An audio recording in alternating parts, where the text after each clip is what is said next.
और खान सर कहते कि कोचिंग वाला सा जलता है, वो कहता है कि तुम कम फी में पढ़ा रहे हो इसलिए पढ़ाने नहीं दे रहा है और बम चला है। अभी गोली कौन चलाया और उसमें स्टेटमेंट क्या आया? गोली उनका बॉडीगार्ड चलाया।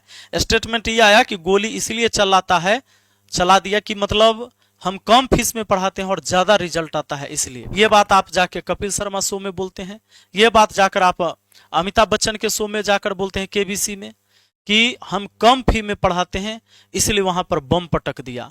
अब पूरा भारत का लोग क्या सोचेगा कि बिहार में शिक्षा के खिलाफ है लोग, वहां बम चला देता है। ये गंदा बात है, ये अच्छा बात नहीं हुआ। तो बहुत सारे टीचर है, हम किसी से तुलना न खुद को कर रहे हैं और जरूरत भी नहीं है। आप अगर बड़े हैं तो आप बड़े हैं, हम कम बच्चों को पढ़ा रहे हैं तो हम कम ही को पढ़ा रहे हैं। आपसे तुलना करने से न हम आगे हो जाएंगे न पीछे हो जाएंगे। लेकिन इस तरह की अगर हम एक जिम्मेवार व्यक्ति होते हुए, ग्लोबल शिक्षक होते हुए, विश्व का सबसे ज्यादा फॉलोअर, और अगर ये बात बोलेंगे कि बिहार में पटना में हमारा कम फीस में पढ़ा रहे हैं इसलिए गोली चला दे रहा है, तो इसकी छवि खराब होती है। जिस धरती पर हम लोग अपने रोजी रोटी का उपार्जन करते हैं, उस धरती को अगर हम कलंकित करते हैं तो ये शोभा नहीं देता है।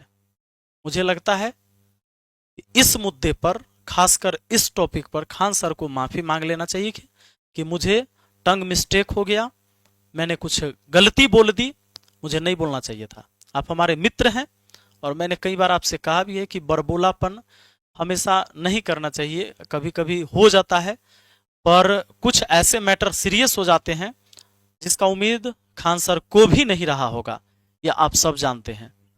और आप किसी के भी छात्र हों या आप खान सर से पढ़े हों, रोशन आनंद से पढ़े हों, रोशन आनंद सर से नहीं पढ़े हों, लेकिन आप में से कोई नहीं चाहते होंगे कि खान सर जेल चल जाए या रोशन आनंद सर जेल में चले रहें।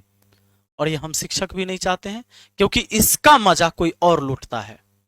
सच्चाई यही है। और आज तक तो मुझे, या हम कोचिंग चलाएं, हमारे बहुत सारे टीचर कोचिंग चलाते हैं, खान सर के अलावा एक भी टीचर पटना का नहीं बोले आज तक कि कम में पढ़ाते हैं वही चलते लोग यहां दबाव देता है। हमारा फीस ज्यादा हो जाएगा तब दबाव होता है, कम में पढ़ाने के लिए दबाव नहीं होता है। इसलिए बिहार को ऐसे बदनाम ना करिए आप लोग, इससे बदनाम होता है, हमारा बिहार बदनाम होता है, हमारे शिक्षा पर सवाल उठता है और हमारे समाज पर एक धब्बा लगता है ऐसी बात बोलने से।